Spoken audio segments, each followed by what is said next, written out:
Okay, thank you so much. Oh, wow, what a welcome. I'm even more in love with New York than I was before I started.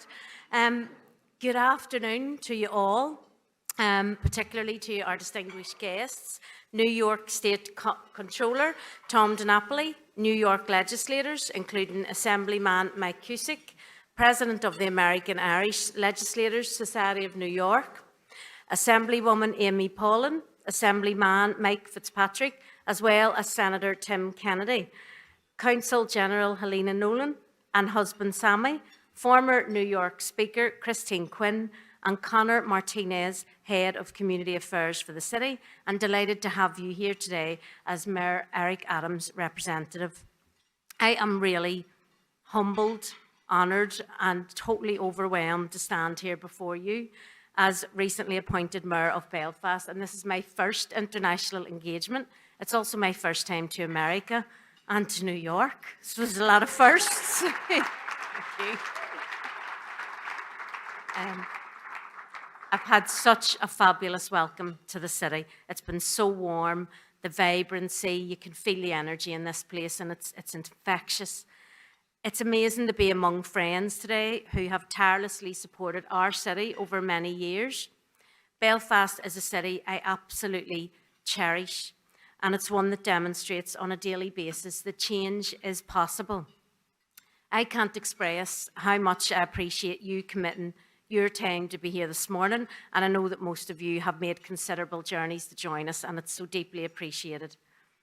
I lead this Belfast delegation to further strengthen the bond between Belfast and Ireland as a whole and the United States, and in particular our close allies on the East Coast. As you all know, it's a pretty challenging time against the backdrop of the ongoing Brexit, the challenges of not having Stormont up and running fully post-election, and the cost of living crisis that is particularly crippling our disadvantaged communities. I'm very aware too of the challenges you also face as a city right now and want to show our solidarity with you. Hopefully there are areas today where we can share learning as to what works and what doesn't work as our own city grows. Community cohesion and inclusive economic growth are at the very heart of why I'm an elected member of Belfast City Council, working in partnership for equality of jobs, housing, education, civil and human rights. My own professional background, you've just heard, it's rooted in community development, and that started out by volunteering. I have to praise my own area because the volume of volunteering can just drive forward community improvements, and I've seen that in New York as well. Well done. I work, and I've grown up in West Belfast. I don't think I've went outside kind of a mile radius for 45 years.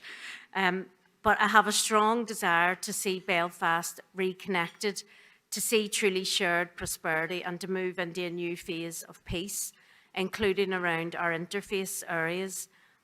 Poverty, you all know, is arguably the greatest challenge to social cohesion, health, well-being and inclusivity. So during my term in office, I feel I have a moral duty to find practical ways in which Belfast City Council can help to alleviate the cost of living crisis in family homes.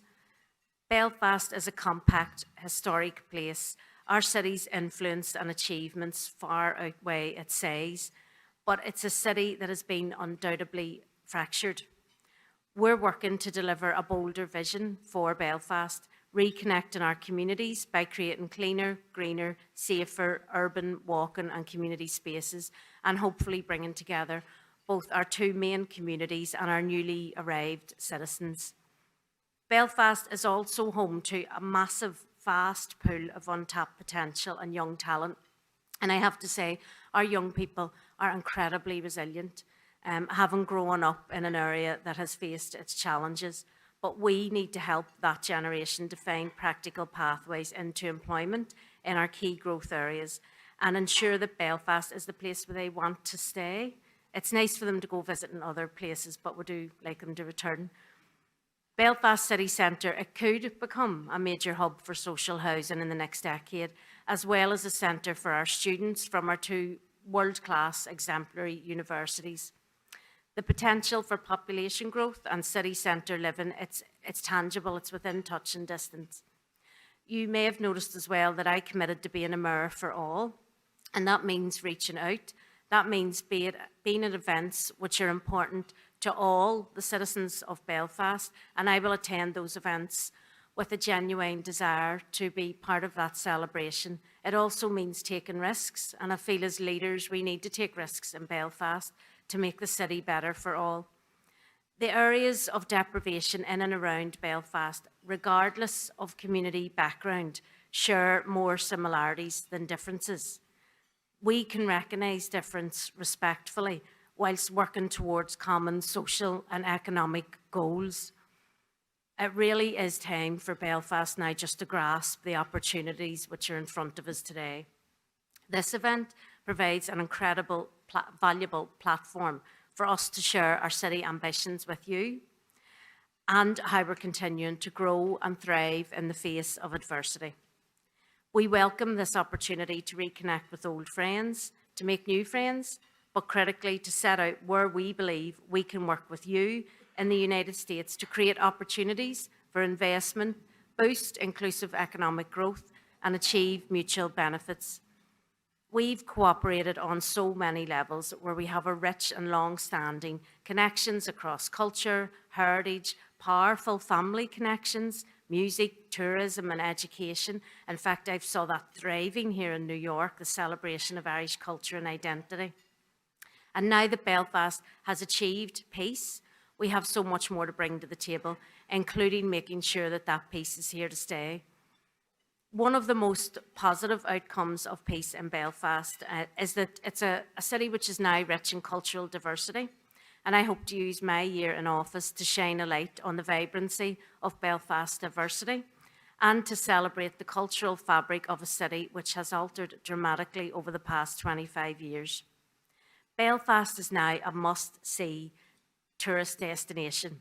International visitors are attracted by our iconic experiences, such as the Titanic Museum, and one of my personal favourites, our black taxi tours, showcasing authentic Belfast, real-life stories. Tourism is another sector we have great plans for, including the 200 million Belfast Stories visitor destination, which will open in 2028. I want to pay special tribute and express our thanks to the US government at city and national level for their unfailing support for us as a city through thick and thin. We are aware that we're a small city and we're quite small in the international stage, but you never walked away from us and you kept the faith. Thank you. And to all of you, there's way too many to mention. I would like to thank the honorary chairs of New York, New Belfast, who continued to work so hard throughout the pandemic to ensure these enduring links progressed and have been sustained. And to you, Controller De Napoli, for your very real economic support for our city and your vision for our city and not losing hope in our city. My colleagues will shortly be showcasing why we hope you consider Belfast as an investment destination, if you're not already, that is. And please do engage with us as much as possible today and in the future. There's no doubt that this is a critical time in Irish history and in terms of the relationship between Ireland, the UK and the US. We were delighted to welcome Congressman Richie Neal and colleagues last month and look forward to hosting Secretary Walsh later this year. Despite our challenges, I can personally assure you that Belfast, the energy and drive is there to build a stronger, more diverse community and a more vibrant, modern and inclusive economy. The drive for that has never been stronger.